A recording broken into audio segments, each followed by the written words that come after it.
Call to order this session of the Atwater City Council for October 10th, 2016. Ladies and gentlemen, thank you for coming tonight, and for those that are watching us at home.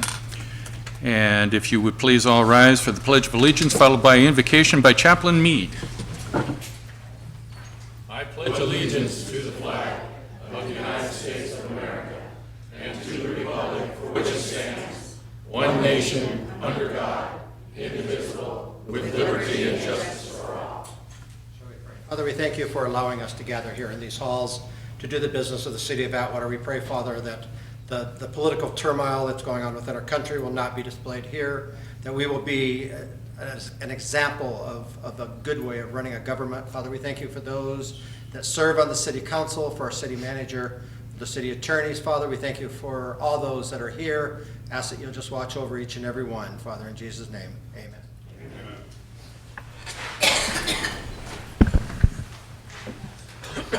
Roll call, please. Bergman? Here. Raymond? Here. Rivero? Here. Vineyard? Present. Price? Here. We have a quorum. Mayor or city attorney report out from closed session. Mr. Turfson, please. Yes, Mr. Mayor, members of the council and public, the city council did meet in closed session prior to tonight's meeting to discuss items of potential and pending litigation, as well as to provide an update on the city manager and city attorney positions.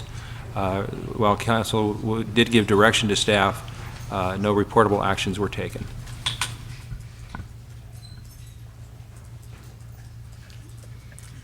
Approval of agenda as posted or as amended. Are there any items on the agenda this evening that any council member would like to amend or have any additions? Hearing none, entertain a motion. So moved. Second. Call for the question. Bergman? Yes. Rivero? Yes. Raymond? Yes. Vineyard? Yes. Price? Yes. Motion passes. Presentations. Monthly verbal report by Merced County District 3 Supervisor McDaniel. Is Supervisor McDaniel in the audience? No. I do not see him. If he should show, we'll come back to this item. Okay.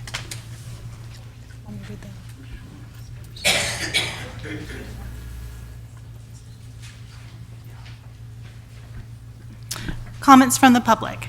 At this time, any person may comment on any item which is not on the agenda. Please state your name and address for the record. Action will not be taken on an item that is not on the agenda. If it requires action, it will be referred to staff and/or placed on a future agenda. To comment on an item that is on the agenda, please wait until the item is read for consideration. Please limit comments to a maximum of 5 minutes. And Mr. Mayor, before you do call the public forward, there was a snafu on a public notice issue. There is a notice in the newspaper, there is a sign ordinance hearing tonight, but it was not on the agenda. And so what staff is recommending is that if there are members of the public who are here tonight and intended to comment on the sign ordinance, that they would give those comments during the public comment portion of the meeting tonight. And those comments will then be carried forward to when that item is agendized in the future, which we anticipate happening sometime in November or even December. Very good. So if you did come tonight to talk about the sign ordinance, now would be the time to do so. Okay. Thank you.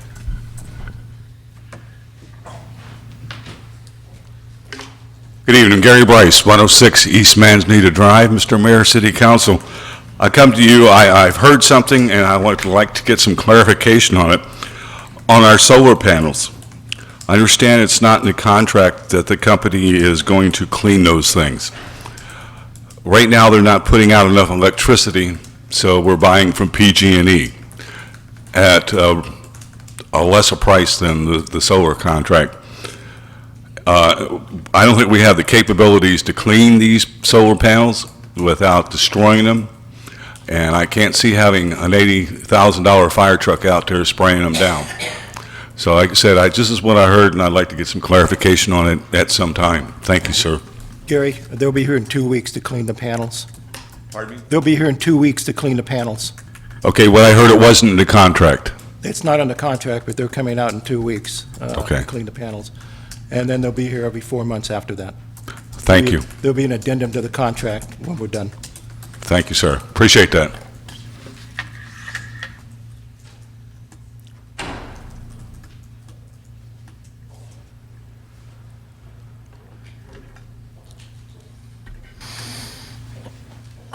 Bob Calloway, P.O. Box 1355, Atwater.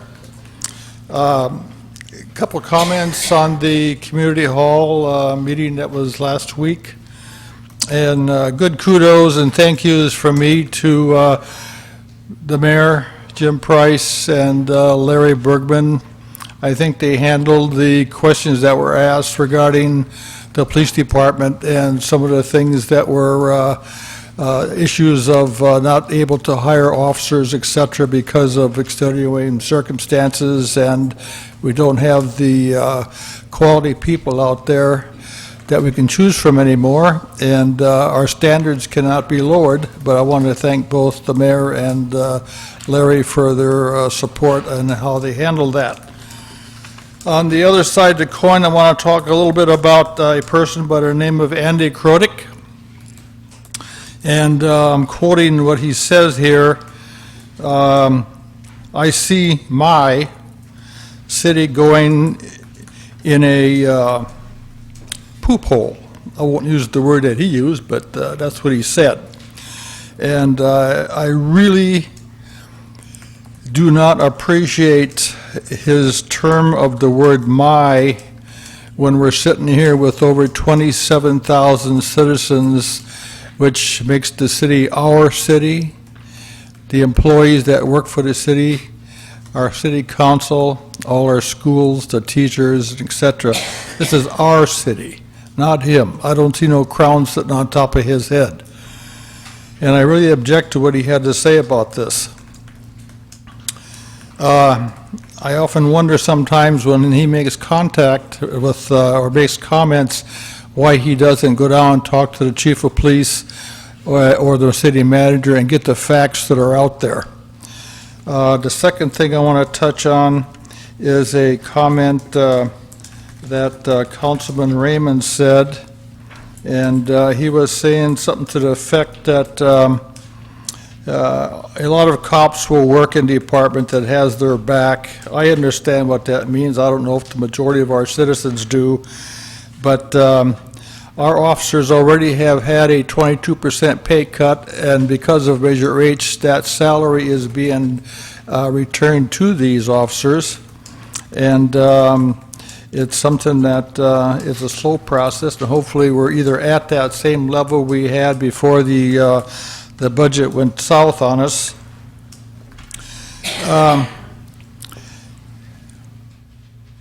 Mr. Raymond also said something about that the hiring of a new police chief and a new city manager would do wondrous things for our city and attract attractive recruits. Well, here again, these are the type of comments that I don't expect from our council to be making. I think we have a chief of police, interim chief, that's doing an outstanding job. I know for a fact that our city manager is doing an outstanding job. And you could almost assume that what he was saying here, that by having a new city manager and a new chief of police, that these folks are not doing their job. And I completely disregard what he says half the time, because he doesn't follow up on things that should have been done. I'll give you a quick example.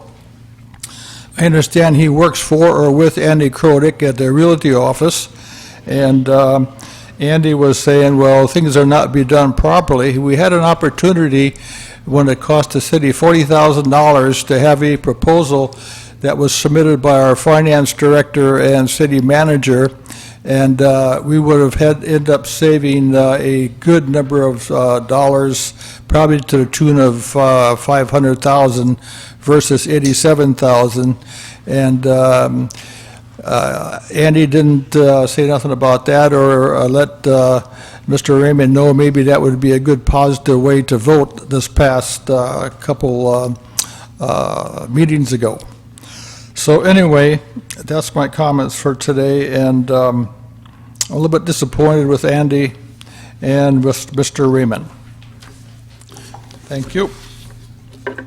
Thank you, Bob. Good evening, Council. Linda Dash, Atwater. And I was not here, but I did hear the position of police chief. I don't believe that the city council hires the police chief. I believe the city manager does. If you would read your ordinance, there's also something in the ordinance about interfering with personnel. That's a misdemeanor.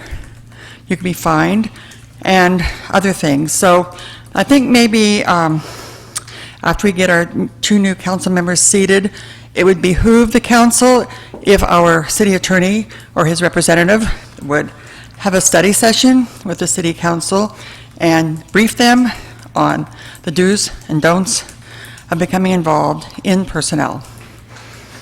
The other thing that I would like to bring to your attention is your sign ordinance. That's not on the agenda. Normally, these things come to our commission prior to going to the city council. There's numerous items that need to be addressed, one being the sign ordinance, which it should come to our commission prior to the council for suggestions to the council, and we would really appreciate it, or why have a commission. Thank you. Anyone else wishing to address the council?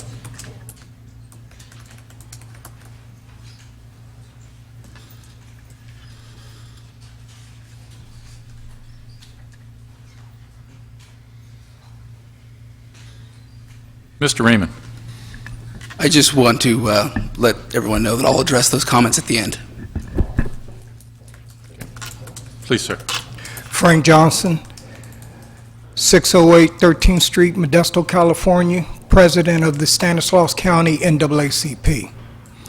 I was present in one of your council meetings when it was addressed about the power of one vote. I took that very seriously, so much that I went to the recorder's office with a copy of the meeting. I also went to the state recorder's office with a copy of the meeting. The comments were totally out of place. The power of one vote has changed America and many countries, dating all the way back to 1645, when Oliver Cromwell took control of England. I have 3 pages going from 1 to 33 highlighting the power of one vote,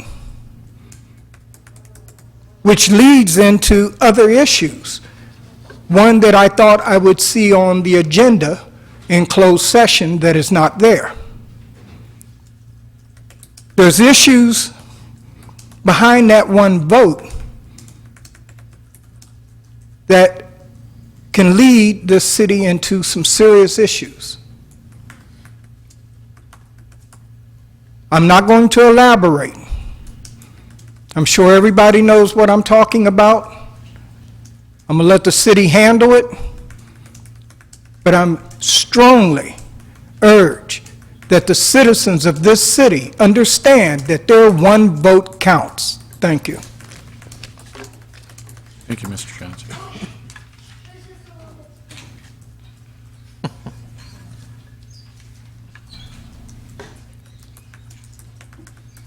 Morning, or good evening, Mayor, members of the council.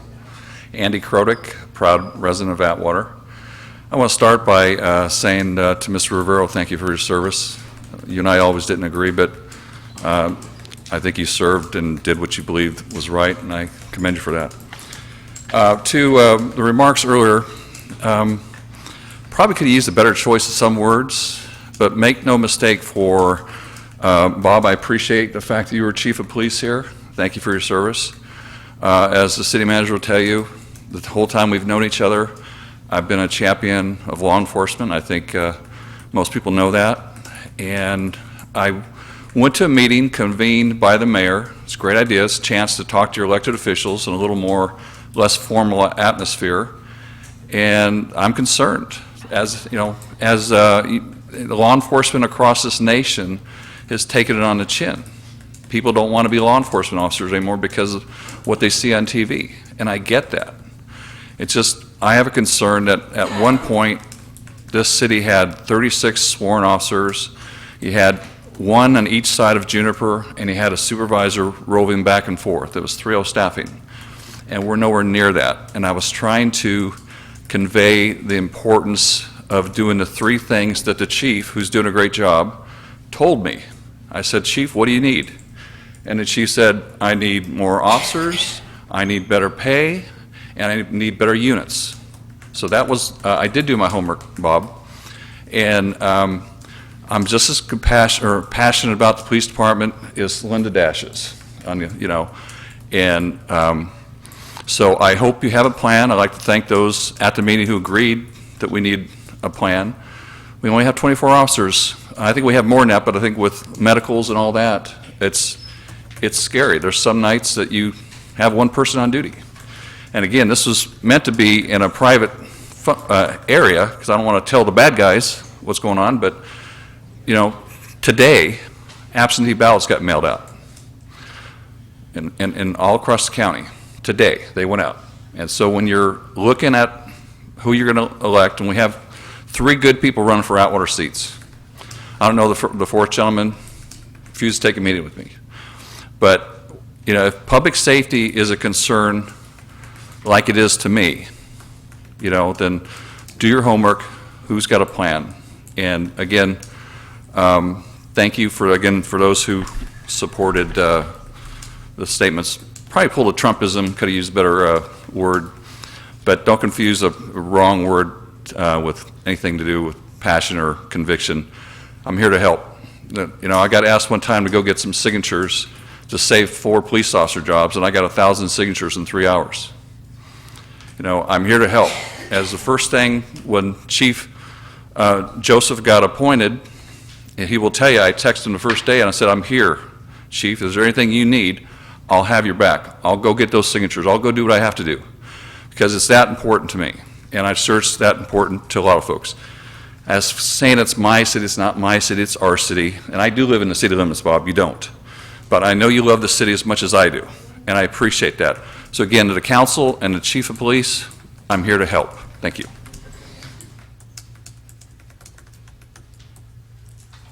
Excuse me, Linda Dash, Atwater again. Just short, I don't think I used my 5 minutes the first time. In regards to the police department, as Andy said, I am a supporter also of public safety, and that was what Measure H was passed for, to support police and fire. But just remember, new council members, whoever you are, you know, right now, I don't think you're doing it now, but you were giving away $3,000 per unit. Whenever a developer came in to get a permit, you gave him a cut for $3,000. And I think I reminded you a few months ago, that ran up to a little over $500,000. There's your police officers.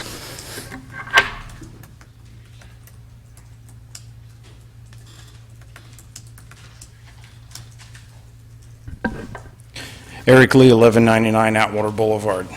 Council, Mayor, to the gentleman who spoke earlier about how one vote counts. I think if we go back to when Measure H was passed, I think it was passed by 3 votes. So yes, one vote does count. What I want to talk about is, I missed the forum because I was out of town, and I'm sorry for that. It would have been interesting to speak there, or I would have been up at the dais, so maybe I couldn't have. One of the things that bothers me, and I am a supporter of public safety, obviously. I worked very hard on that, on both the police and the fire side. And of course, I've been skewered a number of times for some of my ideas, which I think were good ones and are actually turning out to be great ones. But one of the things we need to realize is, when we talk about our city, and when we talk about the way our city looks, that has nothing to do with public safety. The cops don't mow the parks. The cops don't fix the plumbing. The firemen don't work in the engineering department. We need to understand that those are areas where people have been hurt for a long time. They took pay cuts too. They're working 4-day weeks. None of that's been restored. We need to understand something in this city. I don't care if we have 100 policemen on duty. I would love to have 100 policemen on duty if we had the money. But that's not going to bring people to Atwater. I'm well aware of why people don't come here. I work with someone in the HR department at Foster Farms. I know them well. People don't come here because they take one look at this city. They take one look at Broadway. They look at Atwater Boulevard. That's why they don't come here. That's a big problem and one we have to all work together to solve. I was also an advocate when Measure H passed, and I stood at this podium a number of times and talked about the need to equip our police department as well as our fire department. I talked about cars. I talked about radios. Talked about vests. I talked about training. And I was told, that's not important now. We need to get boots on the ground. That's what we need, are boots on the ground. Now all of a sudden that's coming up again. It's an important thing that we need to work on, I agree. But we also need to look at the departments in this city that are suffering. Our Parks Department, Public Works, Engineering. Those things need to be built back up. Fortunately, I'm not the one that's going to have to make the decisions on that. Probably not capable of it, but that's what we have to think about. And I think this acrimonious atmosphere that's been created over the last month and a half, you know, using a word that's somewhat titillating, I probably shouldn't say that because if I run for president, it's going to come up. But that's basically what it is. It's not positive. And I think we need to get back to being positive. And I'll be honest with you, have I been negative? Yeah, I have. I've been negative on more than one occasion because I've gotten mad. I didn't use the same word Andy used. I don't know what that word means. I've never used it. But at any rate, I think this council, we need to come together. We need to work as a group. We need to understand that everything is important. Public safety, fire, parks. All of that's important. Another thing that I wasn't going to talk about, but I will, because it's really not on the agenda, is we've had some problems downtown in my area. Actually across the street from my office at the public parking area. We've had a couple of accidents where people have left the scene, and we've had probably half a dozen minor thefts, probably under $500, people rifling through glove boxes and everything. Also, I've had a couple of windows broken, and we've had some people hanging around that really shouldn't be hanging around. I went ahead and invested in a security system that includes high-definition cameras, and I have put 8 of them around my building, which pretty much shows everything on that part of Atwater. And doing that, and I've talked to Sammy and have him come down and look at it, most amazing thing. I can pull everything up on my cell phone. I can bring it in 4 times to look at it. I can see the cats in my alley again. Not that I want to, but they're there. I can count them. In my mind, that's something we need to consider for our officers. Cameras, lights, a nice wrought iron fence in the back, reversed points on it. They will be able to come into that parking lot, punch it up on their cell phone, and see every view of that whole area. Might be something that we should consider going forward. So anyway, that's all I want to say. Thanks. Thank you, Eric. Anyone else wishing to address the council? Larry? Thank you, Mayor, City Councilman. This year is our 40th anniversary of something Frank Petro started many years ago, Cops for Kids. I've started this week, Mayor, started signing up people. But what I want all of you to know, and I see about half the audience in here, I see my friend, the sheriff over there that helped me last year, and many more, about a dozen people in here helped us last year. When Frank started this program 40 years ago, was it 50 guests? I think we got 50 toys. Last year we gave out over 11,000 toys in Atwater. Thanks to you. But anyway, I enjoy doing it, Frank. We're going to do it again this year. And I'm starting to sign up people, and I see a lot of them here, like I said, that helped me last year. But the big thing is, last year, Frank and our mayor got us a proclamation for the first Saturday in December is Cops and Fire for Kids.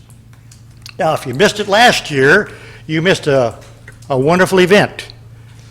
Last year we had an old Marine Corps buddy of mine that served during the Vietnam War. He's a fighter pilot, and we kicked things off at 12:30 while Frank was cooking, and Sam and the mayor. He came over with an old Marine airplane, and we got over Walmart, where it's going to be held. He laid down the smoke. So if many of you didn't see it last year, Bern, I know you saw it. I hope you're going to be there this year to enjoy it. We're going to have another barbecue. I've been promised. Go ahead.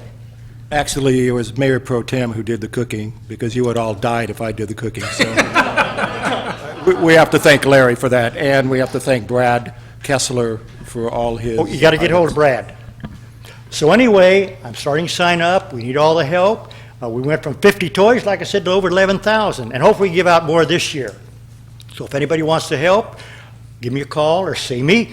We're going to have a great one this year. I know Mr. Pimentel over here is going to have our big fire truck out there again. We're going to have the band from Atwater High School. We've got the car clubs coming. So John, if you can make it, make it. And we're just going to have a great, great year. I think this is one of the biggest things we do in Atwater each year, and plus all the other great things we have. But I just want to let you know we started kicking it off, because when I started about 7 years ago, we had 6 people, and we got almost 100 now, plus other places. So we're just going to have a great, great Christmas this year. So thank you, and thank you all for helping me last year. We're looking forward to having you all here help us again this year. And thank you for your time. Thank you, Mayor. You're welcome, Larry. Any questions? Actually, Mr. Lee, could you Yes. give us your phone number so the people at home will have it, please? That you want us to 201 3188. Give me a buzz. And, Thank you, Jim. and if anyone knows of a family that would like to have their children be recipients of the toys that were collected or will be collected, how would they go about doing that? Oh, thank you, Mayor. I believe we have 8 sign-up days. I think we start the first Monday in December. Come to the lobby and sign up. First Monday in December, be the Monday, Tuesday, Wednesday, Thursday, no Friday. Then the second week, Monday, Tuesday, Wednesday, Thursday. And by the way, we give toys to all children from infants to 12 years of age. Keep that in mind. And have them come out here and sign up. Like I said, we took care of a lot of children last year. You know what? We want to do it again this year. And with all of your help, we can do it. Thank you. Thank you.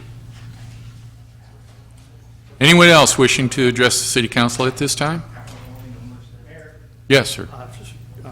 Eric just brought it. Yeah, that's for children in Atwater. That's for children in Atwater. I know they got a program going in Merced that my friend Vern takes care of, but ours is just for Atwater. And just as a footnote, when we went to bag all these gifts last year at the community center, the place was crammed full of toys, and each child in Atwater got 4 toys each. Oh, yeah. Made a lot of kids very happy.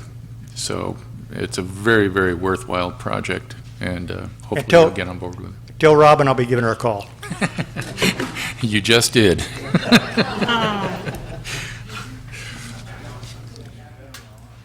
Okay, is there anyone else wishing to address the city council at this time?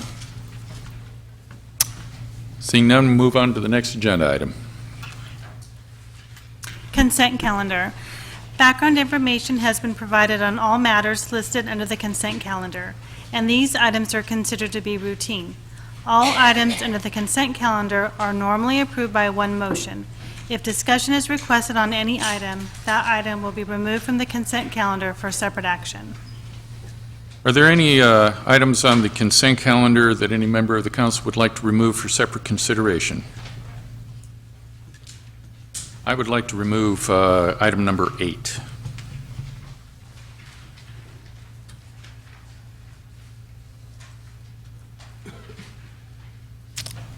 Any others? If not, entertain a motion for the remainder. Motion to approve the remainder of the consent calendar. Second. Is there any members of the audience who would like to discuss any items separate of the consent calendar?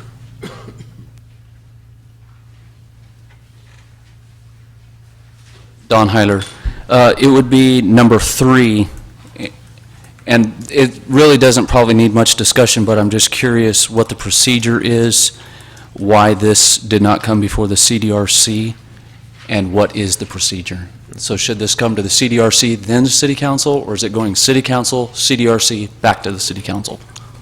Okay. Would the maker of the motion like to amend to include number 3? Absolutely. I'll amend. And second? Okay. Yes. Okay. Okay. For the remainder? Yes, ma'am. Okay. Okay. Call for the question. Raymond? Yes. Rivero? Yes. Vineyard? Yes. Bergman? Yes. Price? Yes. The motion passes. Item 3. Agreements. Authorizing transfer of property located at Manuel Barros Park to the Atwater Elementary School District. Mr. McBride, if you'll do the honors. Thank you, Mayor and council members. Yeah, I guess I have some shared responsibility in this item. I helped with regard to working with the school district on the agreement and the legal description for the property. Did review the appraisal that was done. That's basically been the role that I have. I did prepare it for your agenda for tonight. It's basically to allow the city to transfer a portion of the park to the school district. My understanding is it'll be retained. Well, the city will retain a portion as a public park, the frontage, basically where we have some street lights and some park facilities. That's basically it. It's going to be pretty seamless transition on our end. The school district will be using the property for expansion of Peggy Heller School. They do have intention of expanding it for K-8 facilities. I know they're here tonight. The representatives in the back, they could probably speak on behalf of it if you have questions of them. As to the question of does it require CDRC approval or review, I reviewed the municipal code just in the last 15 minutes during the meeting about prior roles of the Parks and Rec Commission. I didn't see anything in there that specifically would require action or approval for them. As a courtesy or policy, it probably would have been a good thing to do, but unfortunately it didn't occur.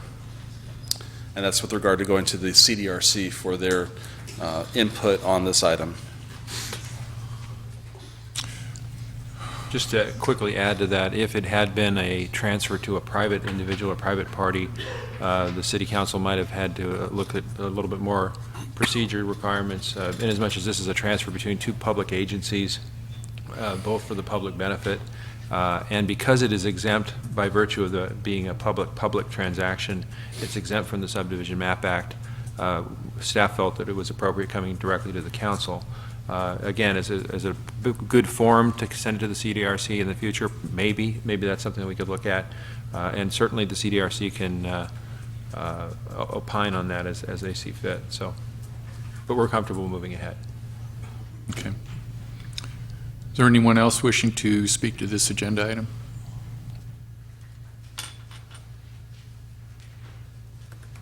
I think that's me this time. Okay. My name is Kelly Kennedy, 1713 Augusta Lane, Atwater, California, obviously.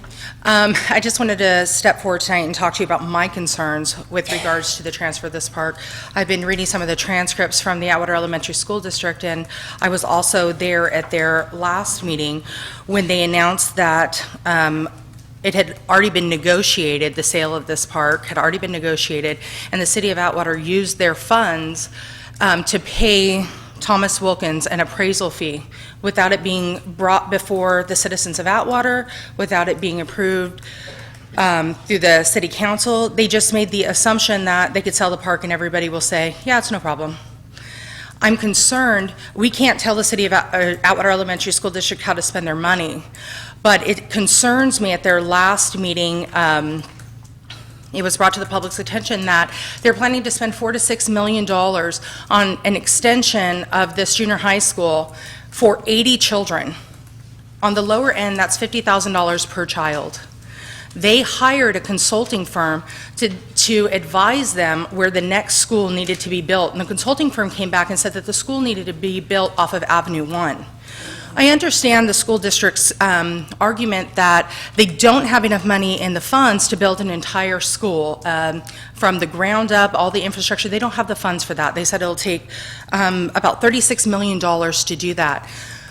In the same meeting, we were advised that the Valley School in Atwater was built for $19 million, which is almost half of that estimate. The other thing that they brought at that meeting was the city of Atwater is already down 15 qualified teachers. We have 2 teachers that are acting now that are reading clinicians. They're not even trained teachers. We don't have 15 qualified teachers. How are you going to build onto this school, add 6 to 8 classrooms to this school for 80 children, and you don't even have qualified teachers to fulfill our need now? As a citizen of Atwater, what I believe that they should do, as opposed to building a $6 million Band-Aid, they should take the money, bank it. There's plenty of room at Bellevue School.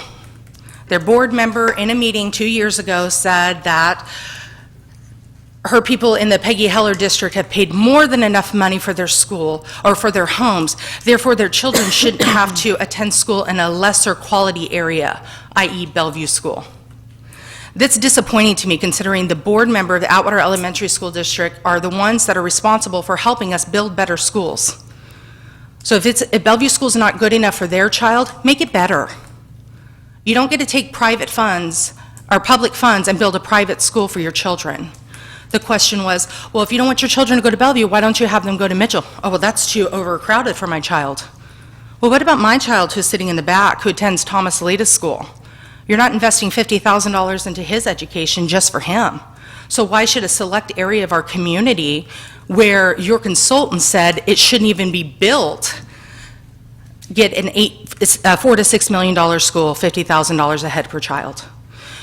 Now, we can't tell them how to spend their money, but we can make better decisions on behalf of the citizens of Atwater. Has anybody looked into the traffic over there? It's a nightmare. Coming off of Camilla or coming off of Lakeview, trying to get onto Schaefer is a disaster.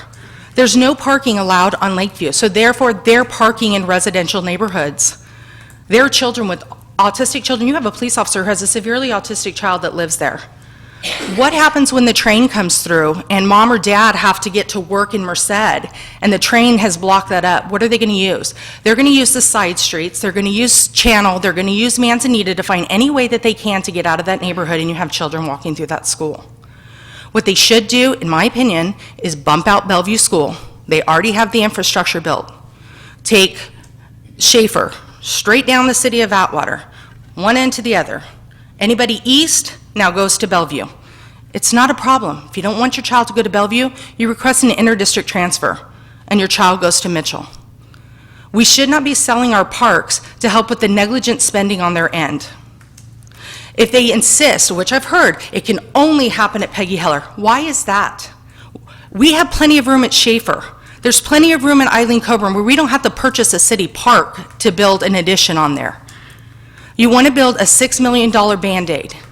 I've heard them say, oh, well, Michelle Bush from Atwater Elementary School District said to me, well, it's a safety issue because their school opens up to a park. Really, my child attends Thomas Alita.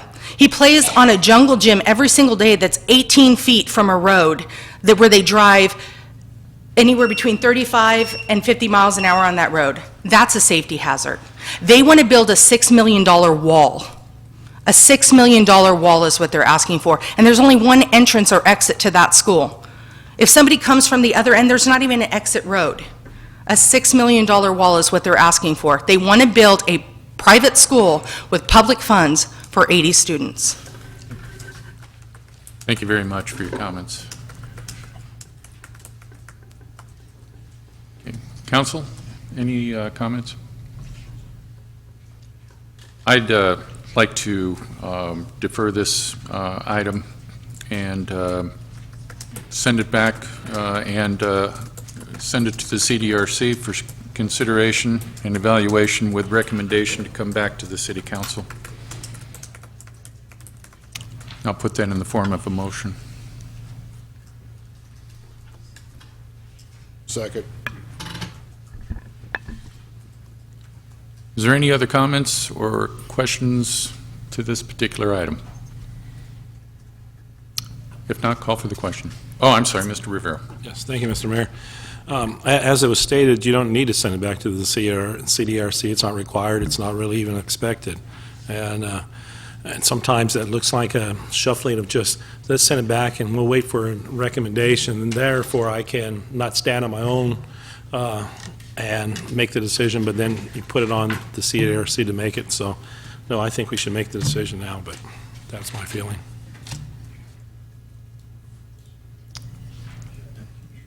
Is there a, Mr. McBride, maybe you can answer this, is there time constraints anywhere along the lines with this project? And Mr. Mayor, I do believe there excuse are- me, Mr. Mayor, Yes. point of order. Somebody's making noise in the back. He can't seem to control himself. Mr. Lee? Okay. Mr. Mayor, once again, let him come to the podium. One thing at a time. Let me start with Mr. McBride. Mayor, I do believe the time is sensitive on this. I would need to defer to perhaps a superintendent or someone that's here on behalf of the school to kind of answer more specifically, but I do believe that time is sensitive. Okay. Eric, can you hold your comments till we hear from Sandy?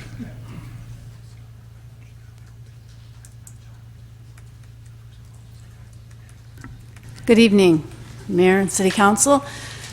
Addressing the number of students, I'm not sure where the 80 came from. It would be close to 200 students. 163 will be the opening number. As far as the reason we are doing this, we have a substantial bubble in our fifth grade students, and that preparing for the future, we'll have 922 students at Mitchell Senior. So to alleviate the stress on a school that would have trouble accommodating 922 students, we need to figure out a place to house these students. The park does adjoin Peggy Heller School, so this is the logical step for us with the cooperation of the city to allow us to buy that park. We will expand Peggy Heller to a K-8. Our other school districts do not have the space because they don't have the park.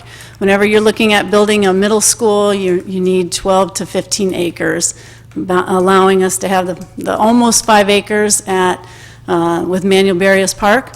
That would make Peggy Heller a 14-acre school site.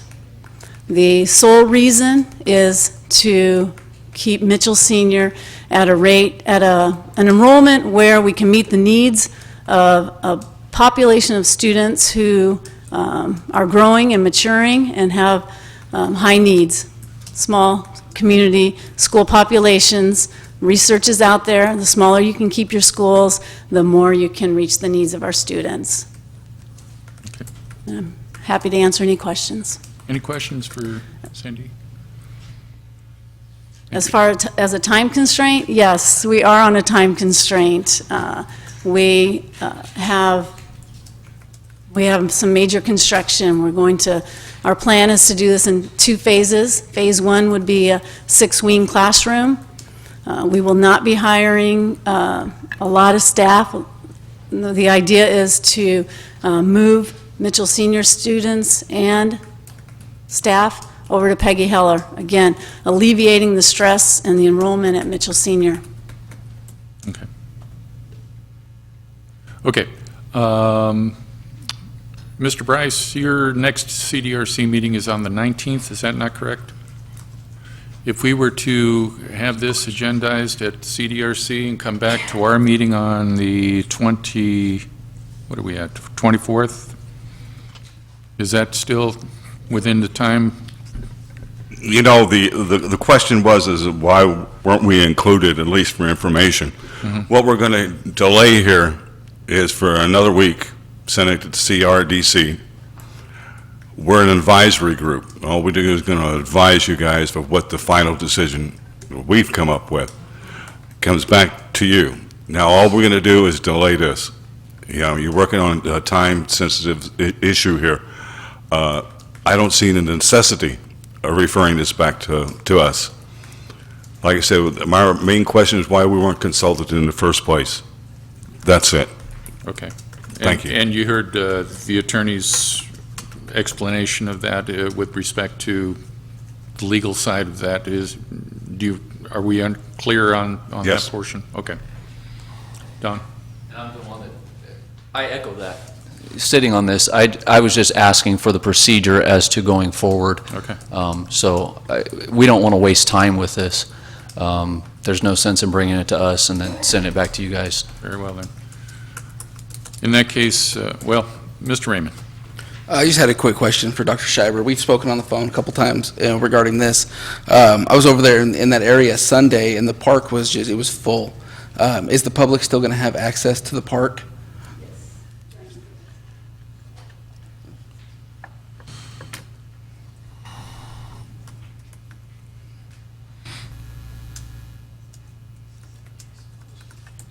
That is a great question, Mr. Raymond.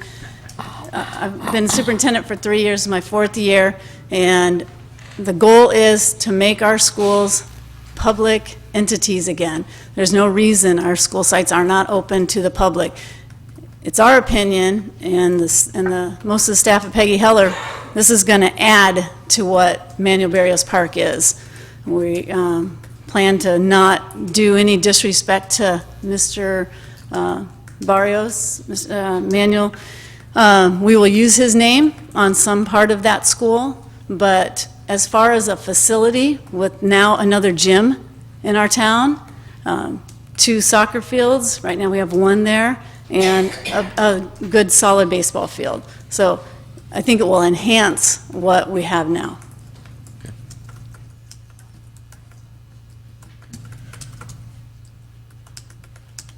Joe, did you? Yeah, I had a question. I've been waiting. Go ahead. This is for Dr. Schreiber.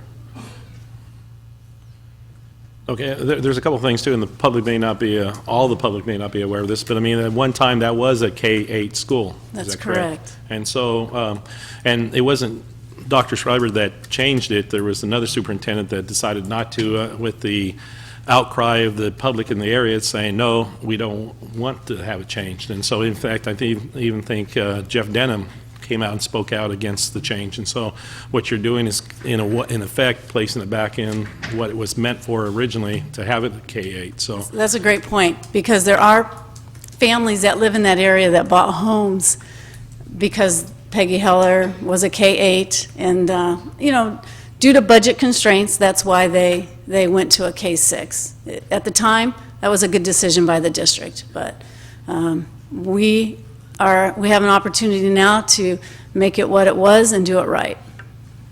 thank you. And then one other thing too, the ball diamond too, is that's going to be available to be used by the city at some Yes. time, perhaps too. So the city will also be getting a ball park or ball diamond out of Yeah. that for a lot of the games that are played. Okay, well. We already take care of the park. That might be another, again, I know the constraints on the city, but we already take care of the park because it's next to our school. We want it to look nice. Okay, thank you. And then I had a question for the attorney. Since someone brought up, should I recuse myself from this issue, since I'm no way can profit in any way for this? Yeah, Because I am you and I employed didn't get as a a fifth chance. grade teacher, so. I'm sorry. You and I didn't get a chance to talk about it before the meeting, and I wasn't aware of any potential for that. But certainly nothing meets the initial checklist. As I was trying to scan, I know people think we use these things for other reasons, but I was taking a quick look at the conflict checklist. I don't see anything that would trigger a conflict of interest. Okay, I want to make Yeah. that clear. Thank you. Thank you. Can I continue one more time?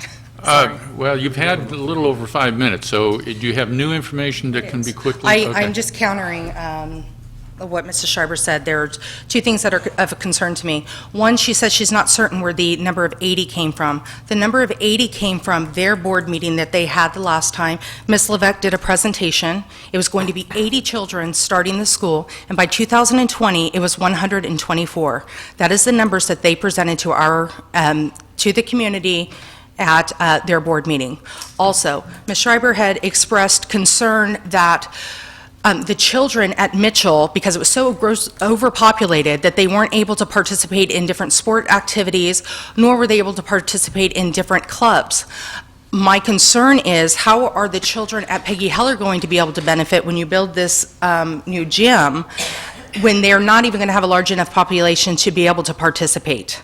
If they bumped out Bellevue School could facilitate different athletic programs, which she says is very important. On the other hand, she says that small class settings are better. So which one is it? Is it a big school setting is helpful so they could participate in athletics and stuff, or a small school setting for the academics? My younger brother was one of the first graduating classes of Peggy Heller when they initially had the junior high. It was a mess for him when he went to high school. He was a small fish in a huge pond, and he wasn't ready for it. I strongly urge you to consider, do not sell this park. They have other options. They have other things that they can do with that money to get more qualified teachers into our area. Mr. Mayor, I appreciate the comments. Yes. A couple of things. There is a motion and a second on the floor.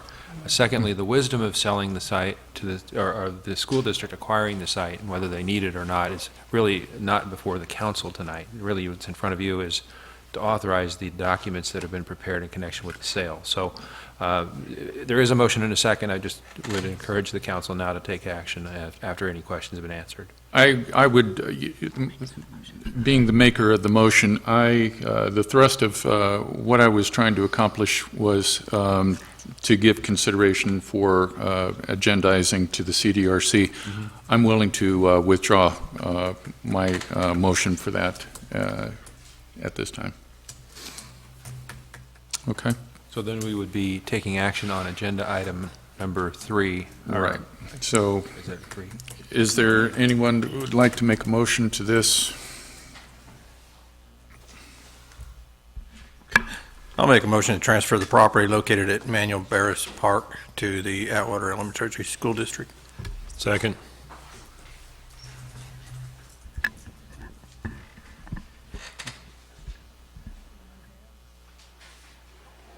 Okay. Any further comment or questions from the council? Call for the question. Vineyard, Yes. Raymond, No. Rivero, Yes. Bergman, No. Price. No. Motion fails.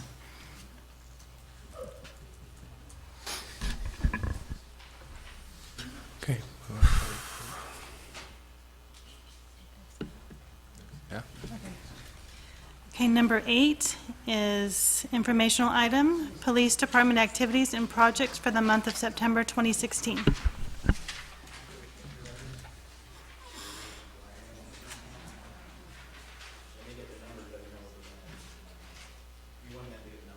Okay.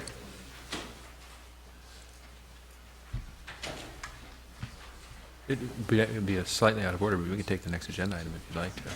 Okay, let's do that. Want to do that? Yep.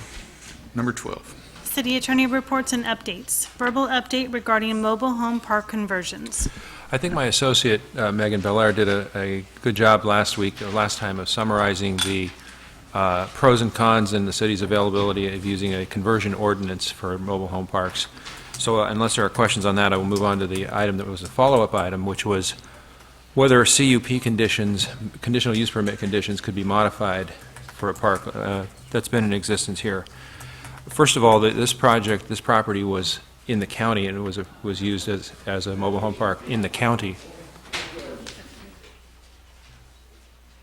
And so any permits that were granted for the facility in the first place were issued by the county, and likely long ago enough where there was no conditional use permit required.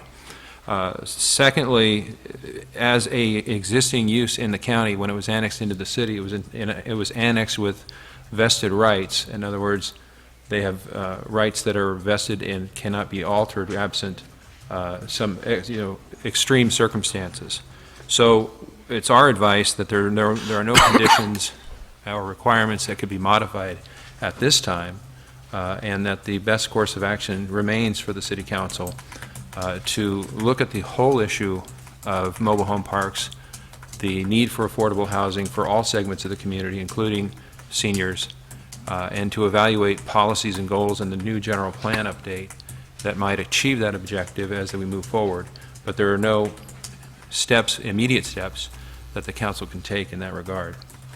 So unless there are questions from me, that would conclude our presentation this evening. Okay, and I know there's some folks here that are from the Casa Grande Mobile Home Park. If you wish to make any comments to what Mr. Terpstra has presented. Okay.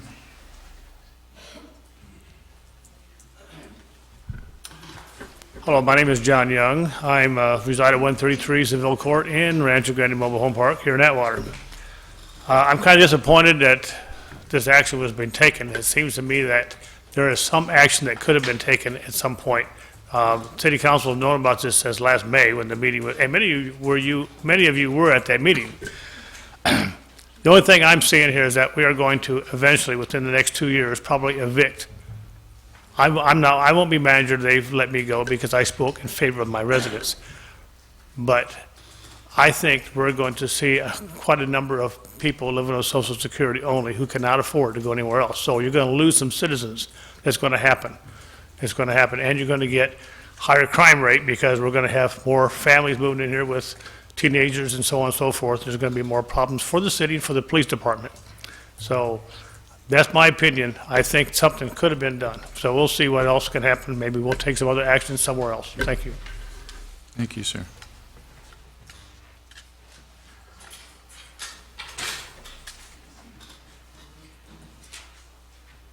My name's Robert Bria. I live at 89 Rancho Grande Circle. You know, I guess there's really not much more to say. Everything was really said, but you know, these people, stars or soars, whatever they're called, they put these travel trailers in, I guess, to make it look like they weren't selling mobile homes and they needed more money. And they put these little travel trailers to rent, to sell. What kind of families do you put in places like this? It's one bedroom, it's a travel trailer. It's not a mobile home. They put this in there to let you guys believe, hey, we can't sell our places. Who's going to buy this little place? You know what I'm saying? You guys, I mean, there's only one exit and entrance. You're going to have more people, one entrance, hypothetically situation. Since you're going to have teenagers, so there's going to be problems, and you have a gang warfare out in front, the front entrance. The old lady back here, she's having a stroke because she can't handle the excitement. How are you going to get to her when the one entrance is blocked up? Not saying it's going to happen, but anything's possible. I don't know. I think you guys could do more than what you're doing.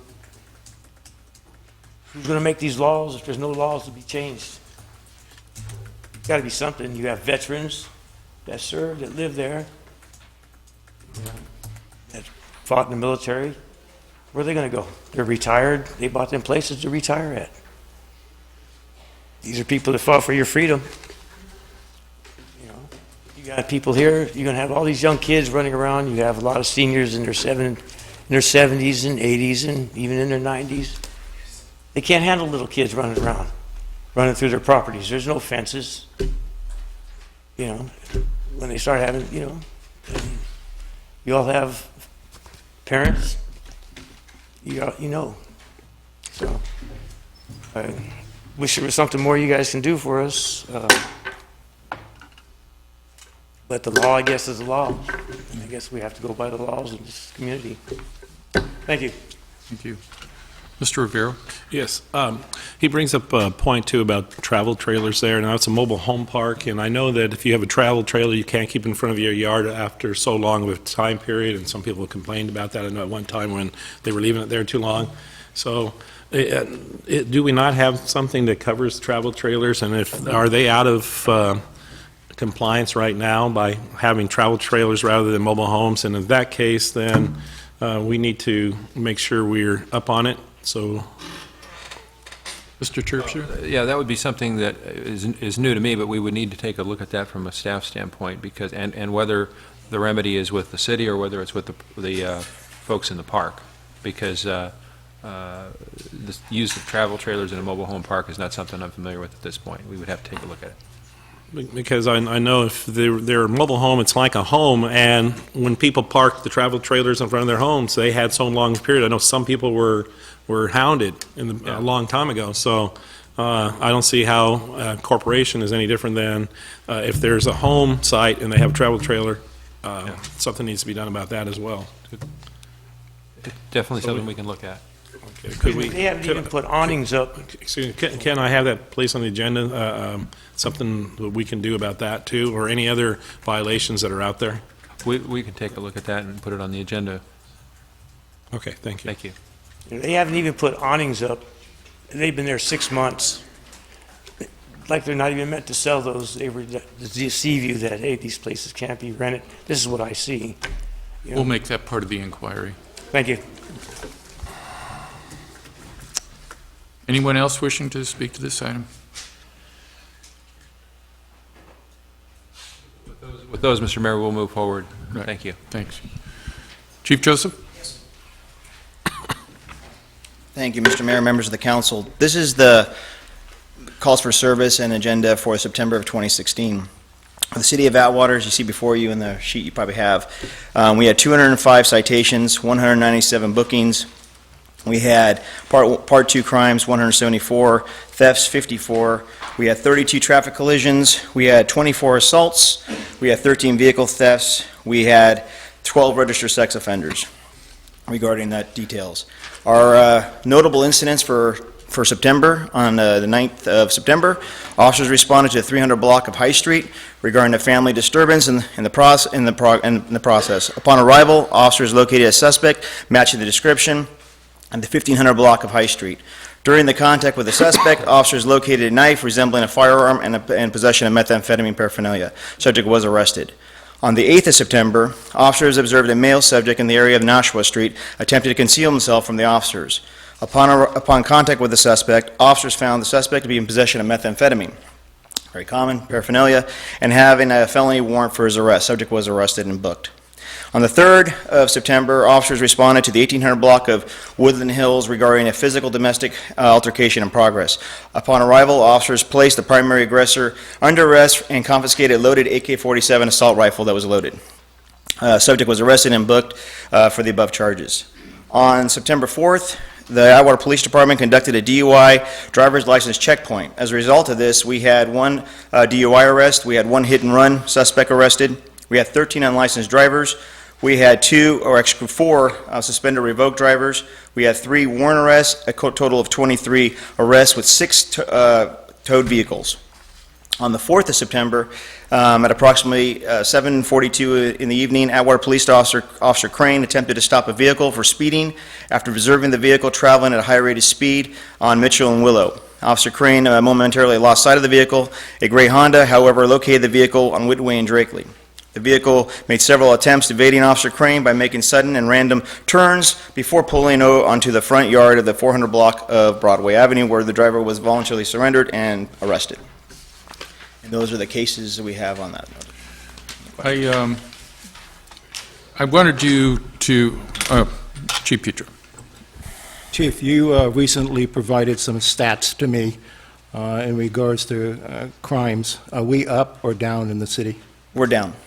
Do you know what the percentage is? Approximately 30%. So even with the lack of staff out there, our officers are doing 110%, and we're still low in our stats, correct? Yes, sir. The officers are working very hard and maintaining. They're doing a great job.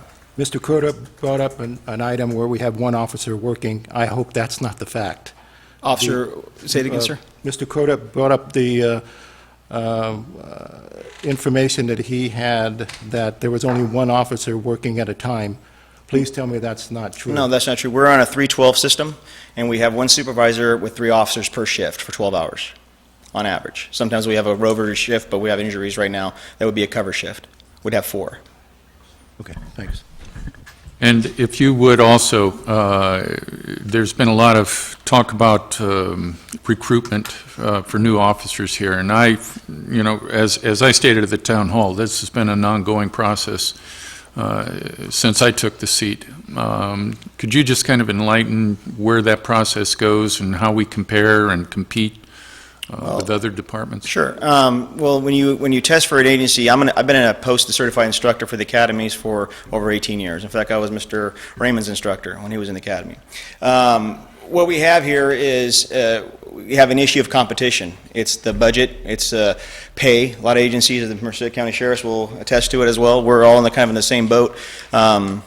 Regarding this. In fact, Sheriff Warnke and I just came back from a training together for a week, and we went over the same issue regarding recruitment and the issues and the problems we're going to have. You're in competition. So what happens is we don't want to lower our quality and standards. So you have a testing process, and it's hard to get recruits, especially with the millennium era right now, to come into these agencies with the pay. They're looking at pay primarily, immediately, and they're looking at opportunity and pay. And a lot of agencies right now, for example, San Jose are close to down 200-300 officers.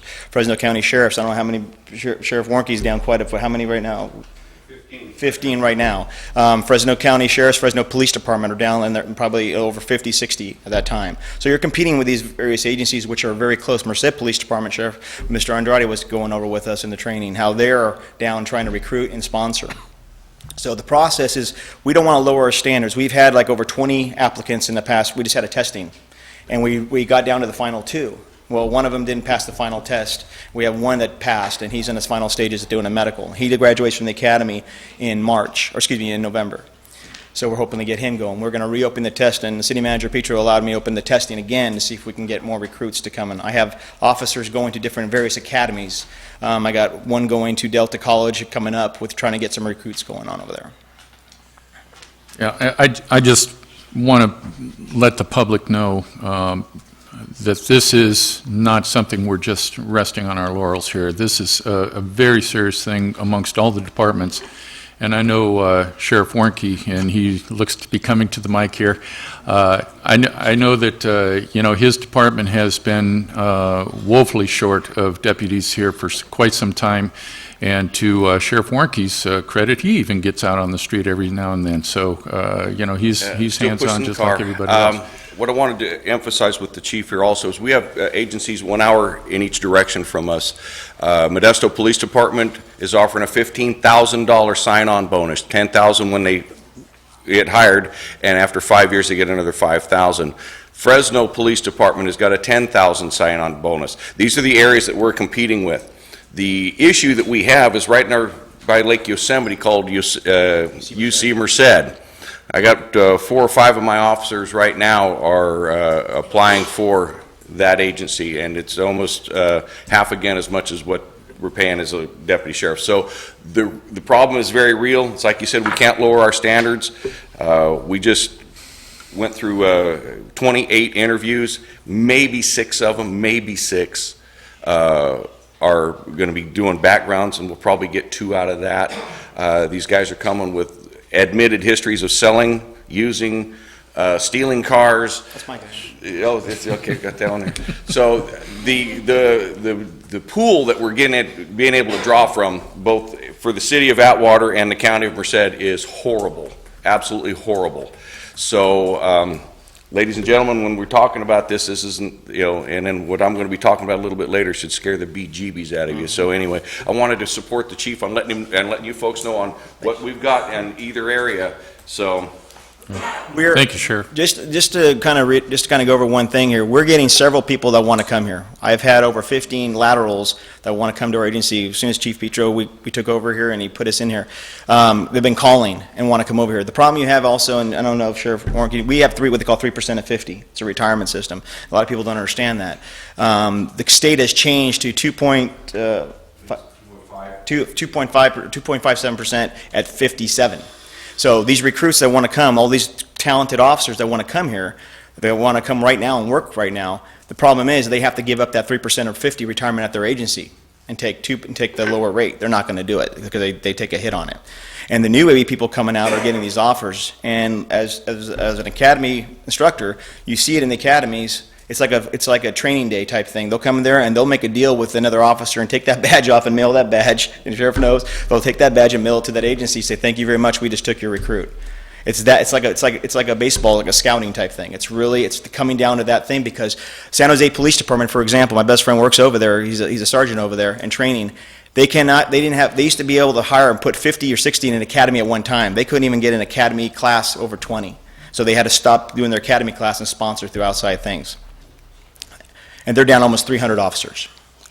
Okay, this is real. This is Modesto right now. They're down so many, and they're losing officers. So they make the sales pitch for $10,000. I mean, I don't know unless we have $10,000 we want to give to each person, but you're trying to attract attention. Again, the Millennium Era is a different era. It's a different group. Yeah. We just had a class on that exact same topic. Okay, well, thank you for that rather detailed explanation, and I hope the public realizes this is not just an easy process. So, in any case, I'll make a motion to accept the report by Chief Joseph for item number 8 of the consent calendar. Oh, it's not an actionable item? Okay, just informational. Thank you so much. Okay, number 13. Public hearings. Waiving the first reading and introducing ordinance number CS 976, amending Chapter 8.50, Camping and Storage of Personal Property of the Atwater Municipal Code. Mr. Churchland. Yes, thank you, Mr. Members of the Council. When we enacted this chapter last year, we knew that this matter was the subject of litigation across the state and elsewhere, and so the whole subject of sleeping in public parks was a very hot issue. We advised the council at that time that in the event these cases went the way we thought they would likely go, we would be in a position of having to amend this ordinance. And so with that in mind, the recommendation is to slightly modify the ordinance we adopted last year and to modify it by deleting all references to sleeping in public parks. The rest of it, storing personal property, camping, camp paraphernalia, all of that would remain, but references to sleeping would be excised, taken out of the ordinance.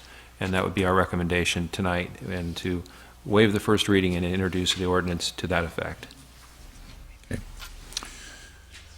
Any comments from council members before we open the public hearing? Hearing none, open the public hearing. Anyone that wishes to speak to this particular agenda item, please come to the podium. State your name for the record.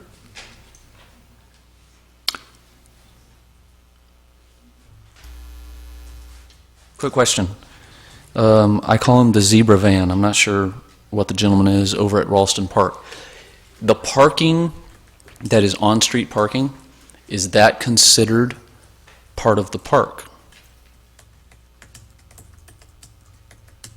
On-street parking adjacent It's to a on-street park. parking for the park. So is that considered part of the park? I don't think it would be considered. I wouldn't part of think the it park. would be It's a either, street. but he's there every day doing his thing and watching little kids, so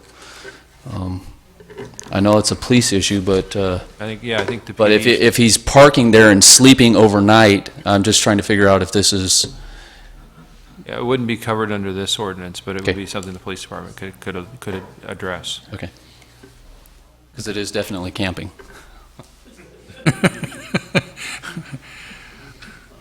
By the letter of the law. Okay. Okay, any other comments? Seeing none, bring it back to the council. Mr. Lee? A point of clarification, what Don just said, will this cover people sleeping in their cars? It will cover people, will it cover people sleeping in their cars? Yeah, somebody pulls over on a curb, sleeps in our car. This is dealing with public property. I'd have to look at this. Road's public property.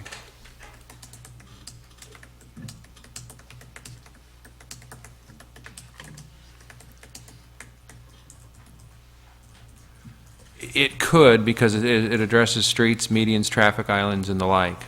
But the primary issue we're trying to address in the ordinance is the one that's addressed in the case law most recently, which is sleeping in public parks, not necessarily in a car on a public street, although that's something that we could look at with the police department and could be covered under this ordinance. But the primary issue we're trying to eliminate is the folks that are laying down in a public park, homeless folks that are sleeping in a city park. That's what the cases have been addressing, and that's what we're trying to address in the ordinance. So basically, well, I assume the public park, we're also considering doorways in downtown Atwater too as well, right? What'd you say, doorways? Doorways. Those are kind of like when it sets back about I know you're too young to understand that, but Thank I you. gave you a compliment too. 3 or 4 feet setback, like in my building where we had the guy sleeping the other night? Yeah, I think we probably need to, we probably need to, once we have the ordinance in place, we probably need to define the contours of it in terms of enforcement. I don't, as I sit here tonight, look at this and say one way or the other, we could address that issue. Okay. I think Mr. Lee... It wasn't anything we talked about when we were... Yeah, I think, Eric, you bring up a valid point. I know in Merced, you know, if you come to the older section of town, you see some of that in doorways and front of shops and things like that. So it may be prudent to amend this to include... Well, again, what we're trying to do is address the issue of sleeping on public property. And what the courts are saying is when you do that, you run a risk of violating their due process rights. Okay. And so really what this ordinance is left with is the issue of camping, not sleeping. Okay. So if someone's sleeping in your doorway, you know, again, take it up with the courts, because the courts are moving very strongly in the direction of saying you can't regulate that conduct, okay, in the public arena. Private property is a different issue, but this ordinance now just addresses camping and storing personal property on public property, okay? So that's really what we're dealing with. Okay. It's limiting the ordinance. All right. Okay. Anyone else wishing to speak to this particular item? Seeing none, close the public hearing, bring it back to the council. Any comments from the council?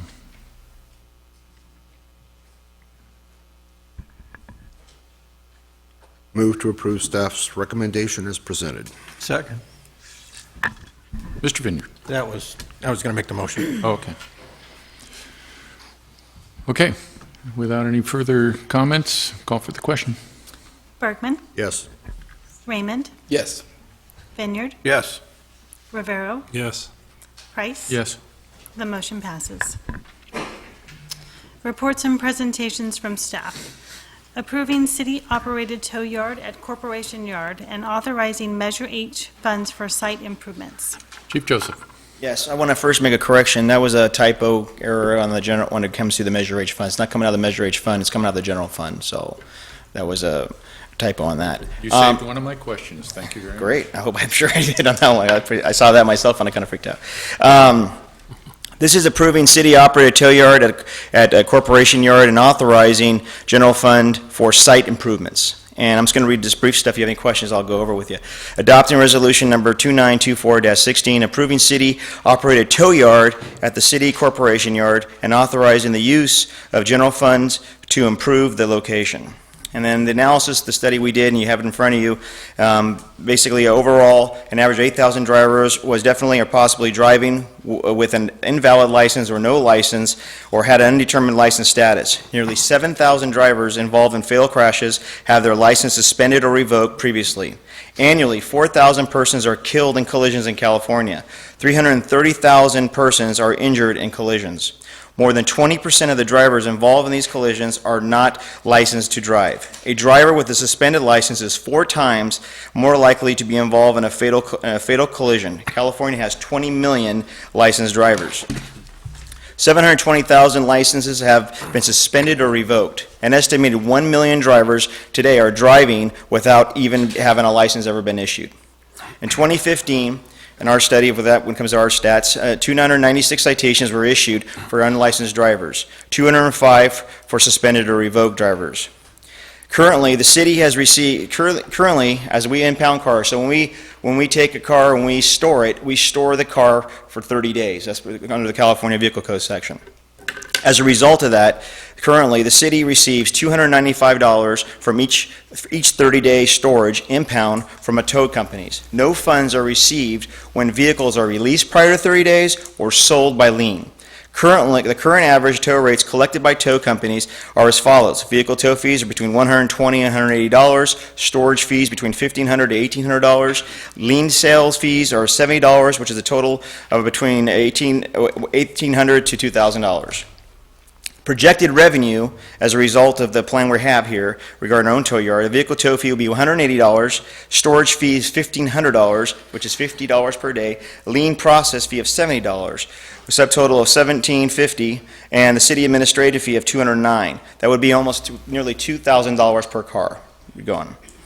The site plan, and I want to thank definitely everybody from the city yard and Scott McBride and his crew, Patrick, and all of them for their assistance and all of their crew members. The site proposes to use approximately 18,000 square feet of vacant area within the existing City Public Works Department Corporation Yard, which is located at 470 Aviator Drive. The site is located in the south side of the current city limits within the City Business Park of Atwater.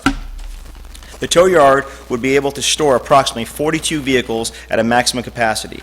The area will be surrounded by a chain link fence and accessible by 2 sliding gates on the north side of the storage area. The police department intends on installing on-site lighting on the for nighttime activities and video cameras that can be viewed from the police station at the City Hall. One of the existing office spaces within the Public Works Department will eventually be used by one of our officers, be one of our sergeants, to stay there and be posted over there. Exiting employees' duties will be, which is the supervisor in charge, will be modified and facilitate the operation. The position will be managed by a full-time sergeant. Employees anticipating to spend half of their time in the storage of their duties. The fiscal impact, the estimated annual revenue, this is for the city, from the operation of the tow yard will be approximately between $500,000 to $1 million a year. There will be some operational costs associated with the alarm monitoring and potentially lien sales and auction fees. The revenue generated will be disposed of in the general fund under charges for services impound fees.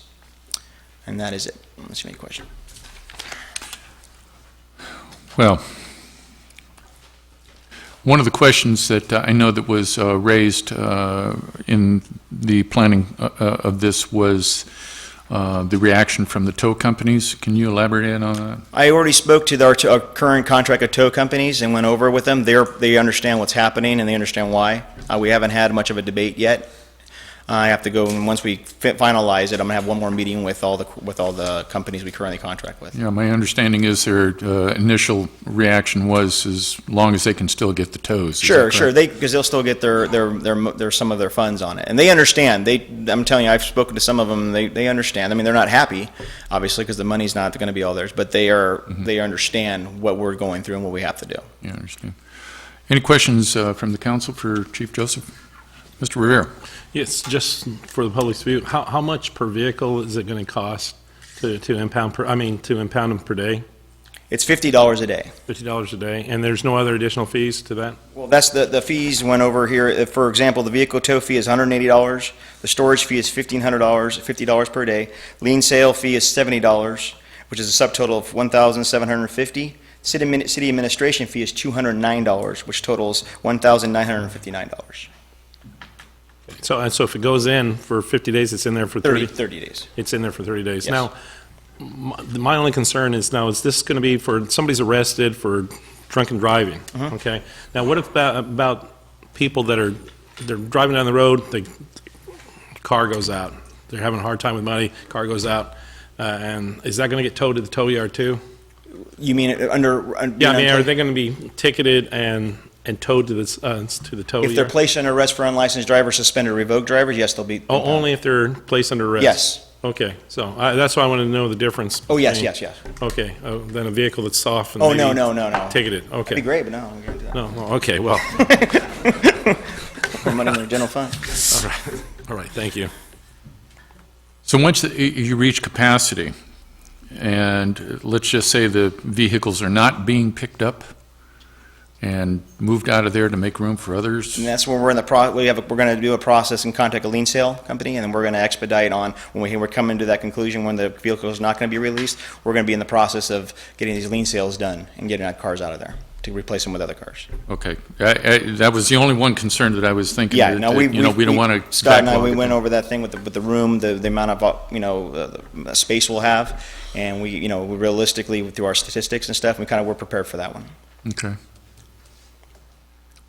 Mr. Rivera. And the lien sales will appear out the yard, or are you talking about being transported? Private company. Yes, elsewhere. private company will Okay. contract. Thanks. We won't have anything to do with that. Well, we talk a lot about, wanting to recoup a lot of different things around here. One of them is getting back to 5 days a week and restoring any lost wages and what have you to those most impacted by it in the clerical sense. And this appears to be one way that we can possibly do that with the revenue generation that is coming from this.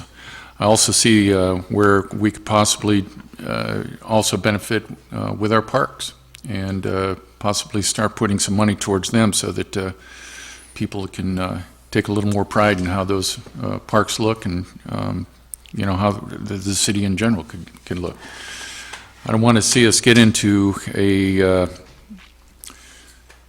an area where we seem to think that, man, look at all this money, let's go nuts on it. I think we need to prioritize this and be very cognizant of the fact that we have the potential to, finally make, some decent money to where we can fix stuff that has been broke for a very long time. And getting back to from 4 days to 5 days a week, I think is really something that I think all the council would agree is something that we all need to embark upon.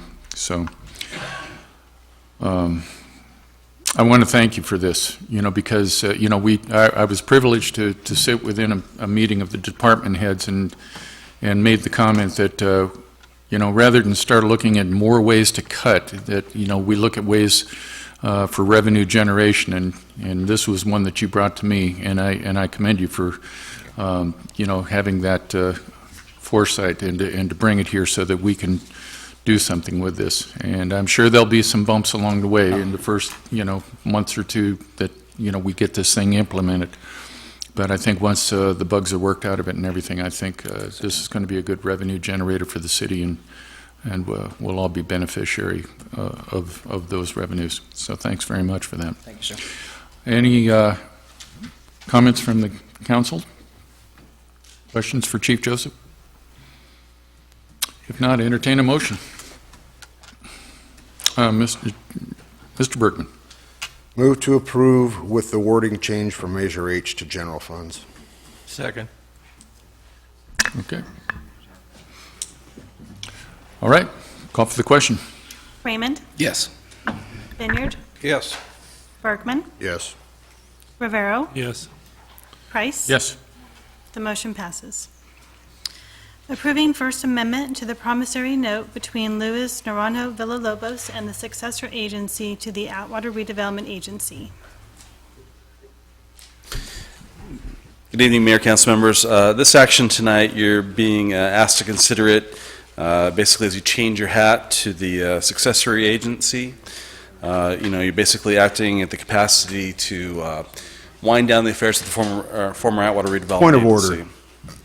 We've got some individuals that are speaking. They don't realize that their voices resonate up here like they do, so if we could hold it, please. Yep. So for consideration tonight, we have a proposed resolution that would allow us to modify a loan agreement with a local business. As we articulated in the staff report, this property sale happened and the business has expanded. There was provision in the agreement for balloon payment. There was also some timing issues related to that. We basically failed to bill them on the city's side for a couple of years. They stepped up and made payments to get current. However, they also asked for our assistance to go forward, which is they could not afford to pay the full $89,000 payoff in the lump sum and the balloon payment. We did look at the terms of the agreement. It actually extended longer than legally we could require it to be. And so with that in mind, we have a new agreement for your consideration, which basically coincides with the period upon which the agency shuts down operations.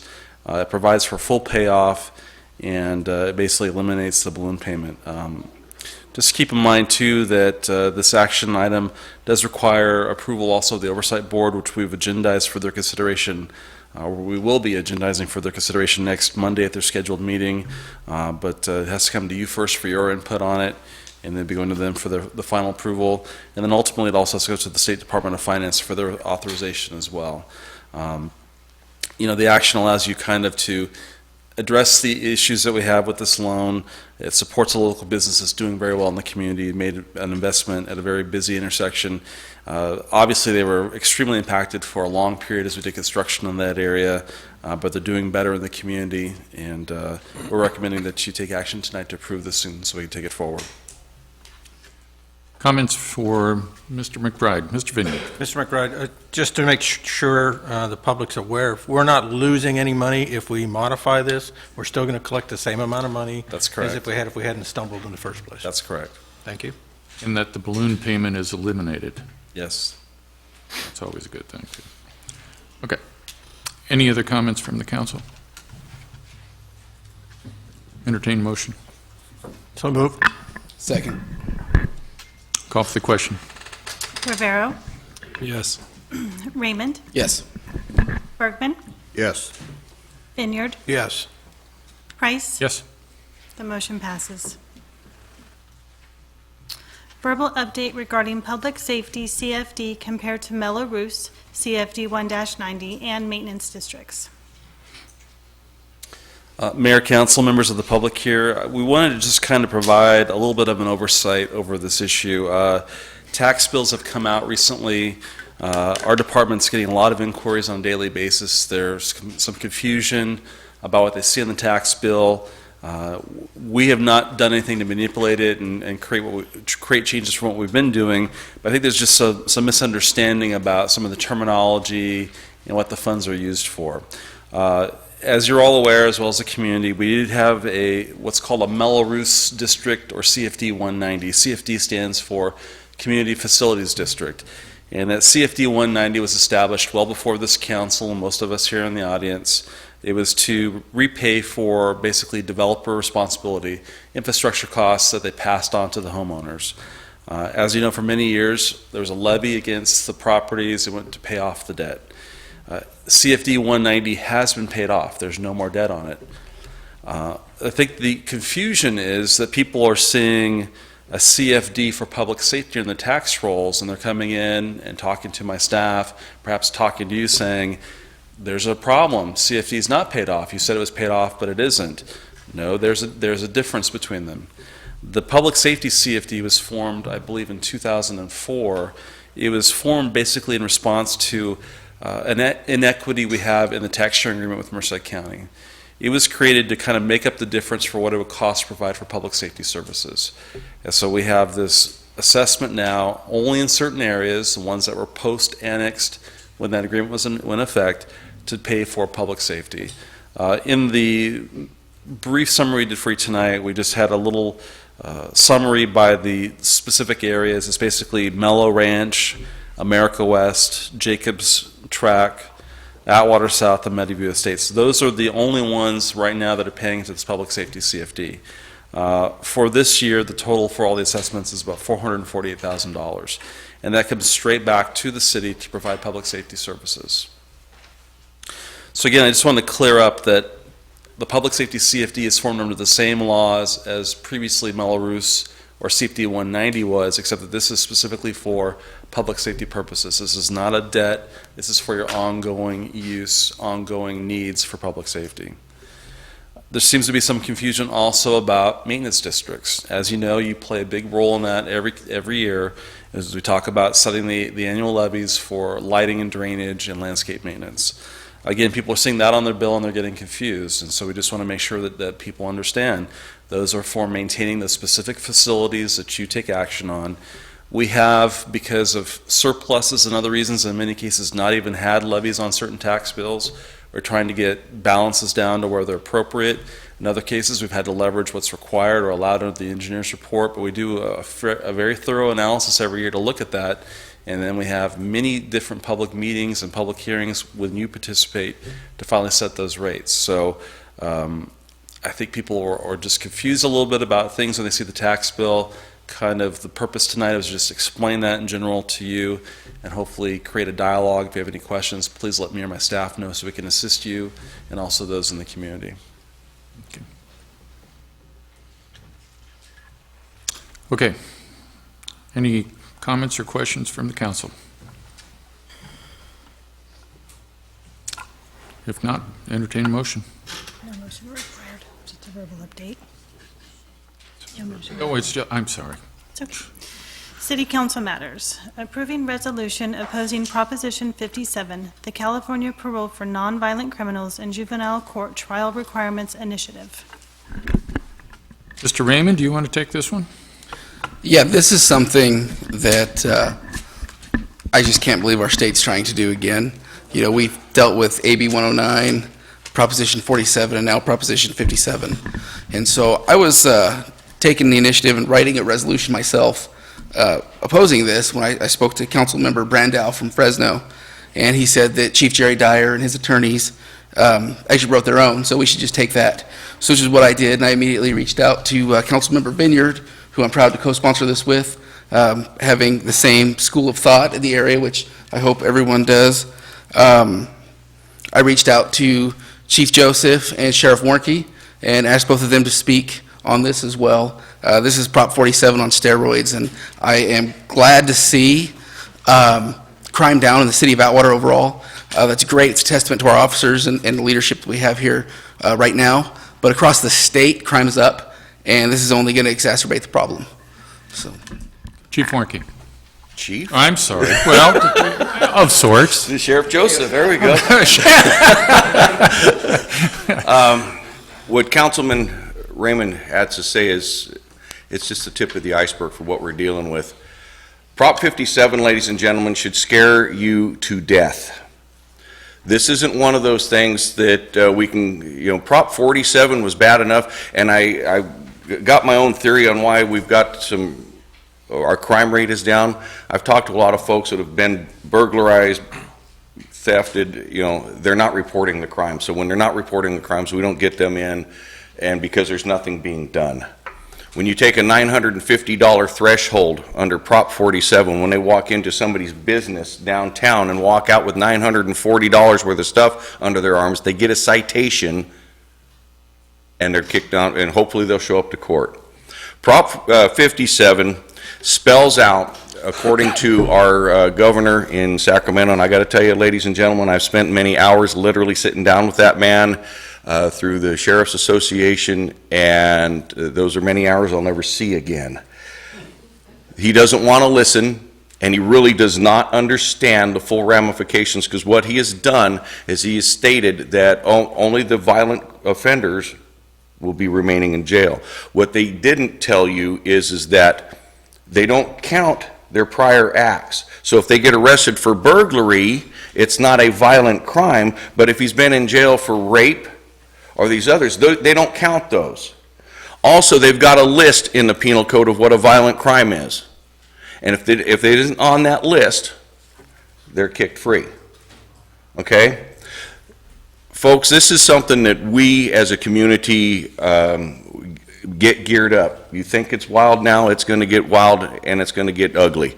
Governor Brown literally shared his views that because in 1974, when he was governor, about that time, he said that he made a mistake from indeterminate sentencing to determinate sentencing. Well, now he's feeling bad about what he did 40 years ago, and he wants to change that. Literally, that's what he's doing. He openly threatened the sheriffs at the CSSA meeting in Northern California up in Shasta, personally threatened each one of us that if we voted against him, we wouldn't be getting dollars to do what we need to do, literally. He doesn't get it. Folks, and I'm here to tell you, and I know this is being aired and so on, this is the absolute truth. He was sitting up there, and his aide had to explain to him several times on what was going on, and he gets into his 15-minute lecture, which is 30 minutes long, and there's no room for, he doesn't take a breath. There's no communication with. He just tells you how it's going to be. He's got several $1 million going for advertising for this safety thing to do what's right. Well, he sold Prop 47 as a Safe Neighborhood Act, okay? And it's just gone sideways. 1 week we're arresting people for methamphetamine, the next week we're citing them out. And they're not showing up to court, they're not going to drug court. Folks, these propositions are not working. They're very detrimental to the good people, and we're very fortunate to live in a community like Atwater in Merced County, where, believe it or not, most folks are good. But we're going to have our hands full. We're going to absolutely have our hands full, Chief. Pro Tem Bergman? Sheriff, I just wanted to confirm, I listened to a presentation by our District Attorney Larry Morris last week, and is it true that with this, there will only be 23 crimes that qualify for prison? Yes. 23 out Yes. of the hundreds? District Attorney Morris has done an extensive amount of homework on this, and the California DA's Association is up front and wanting to oppose this. They're very public about it. So, based on the threat that was perceived at that meeting that I attended, the Sheriff's Association took a non-stance. I'm personally here to tell you, as your sheriff, I'm going to get on every rooftop I can and tell you, do not vote for Prop 47. If you do, it's going to impact. Chief. Thank you, sir. Sheriff basically said it all. For you to understand kind of what we deal with when it comes to 47, now going to 57, the issue we deal with when these releases occur, and he made all the points that I don't have to go over again, is, when we had this problem with the sudden increase of the homeless population in the county, you would go through, and when you interview the people that are, majority of them, they are involved with Proposition 47 at the time, and then next will be 57. These are issues that we've been dealing with, and he said there is no, if this happens, we are going to open our, it's going to be a problem, like opening the dam. It's going to have a lot of problems, and the crime rate, it will go up because they get out. A lot of them are financially, they go into homeless motions, they need their drugs, they need their stuff. And then therefore the crime rate goes up. And then the homeless population increases, and we focus our money and attention to cleaning up their items. Like I told you before, our homeless population now, where we've already picked up close to 100 tons of trash just from the homeless in our city. So these are issues we've had and we've been dealing with, and this is what I think is going to cause if this thing is passed with the Sheriff's Senate. So, Councilman Raymond, sir, I applaud you. Do something for the city of Atwater and help the residents here. I'm doing everything I can in the county. As you all know, we're all in this together. The fortunate part here, and for everybody here to know, is that the working relationship between the Sheriff's Office and the police departments is outstanding. And it couldn't, literally, I don't know of any place. We had a training session last week, and we're all in it together. We're shorthanded together, but we're all in it together. And Mayor, you're 100% right. When I'm out on the street, when you see I'm working and going to calls and doing everything that I can because we're that short. So, folks, Prop 57 is dangerous. Do some research on it. Look at the numbers. Look at the fine print and realize that you're being sold a pack of goods like they did on Prop 47 and AB 109, the prison realignment. All those bad guys are now here. We've got 67 people in my jail right now waiting for trial on murder. 67. Okay, I got one guy that's been in there 3.5 years because he keeps postponing it because he knows that once he gets sentenced, he's going to have to go to San Quentin or the likes. So he keeps postponing it so his family can be here. And the credits that he gets, the law-made credits. Every day he spends in my jail, he gets that's 2 days. So if he spends 100 days in there, he gets 200 days credit. So his 3.5 years right now are going to accumulate to 7 years time served when he goes to prison, and he knows that. And he's working the system, and it just goes on. So. Scary stuff, indeed. Okay, I will entertain a motion. So moved. Second. Anybody else wish to comment to this matter?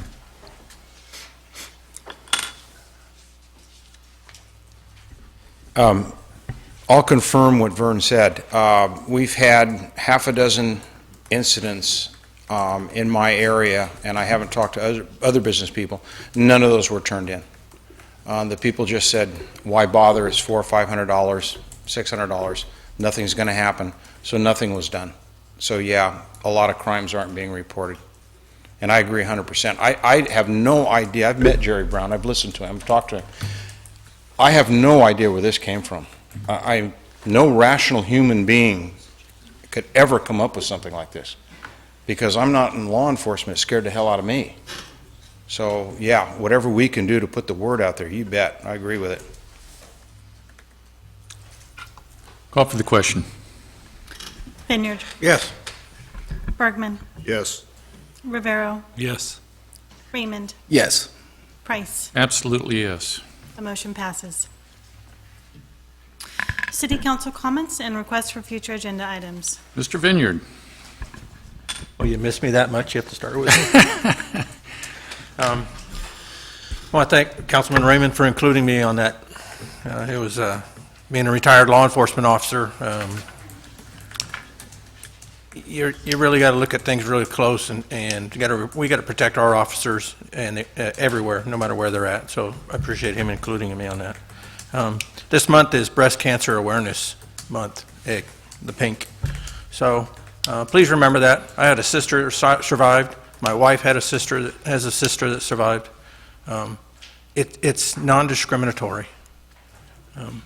Mostly women get it, but men do too. And cancer doesn't care who you are, how old you are. When it wants you, it's going to take you. So continue supporting the efforts and giving contributions. And keep all those who do have cancer, or even those who have survived cancer, in your prayers, because it can come back, and it's a scary thing. That's all I have. Thank you. Thank you. Mr. Raymond. I just again want to thank Chief Joseph, Sheriff Warnke. Almost got you guys confused there, thanks to the mayor. You do. But no, I appreciate both you guys, taking a stand and speaking on this resolution. And I'd also like to address some of the comments earlier, and that's context matters. And if you weren't there and you don't have the context, it's hard to have an opinion. I did say that a lot of cops will work if their department has their back. And it's very true, as we've seen here throughout the years during the downtime. Lots of people have said if Chief Petro at the time would have left, they'd have left too. But he stayed, they stayed, and they're still staying with Chief Joseph, who's doing a good job at this point. And as far as influence peddling is what it sounds like, not at all what was said. Again, context matters. What was said at the town hall meeting was that the city of Atwater, we are going to be hiring a new city manager, a new chief of police, and Chief Joseph is acting right now. If he's sworn in full-time, he's the new chief. So it's citywide, it's the city as a whole, because when I look at the city of Atwater, that's us. It's not me, it's not you, it's us. So the city of Atwater is also going to be looking for a new Parks and Rec director and a Public Works director. Once again, no one's saying anything about who to hire or what to hire. We're saying these are positions that are going to be coming available.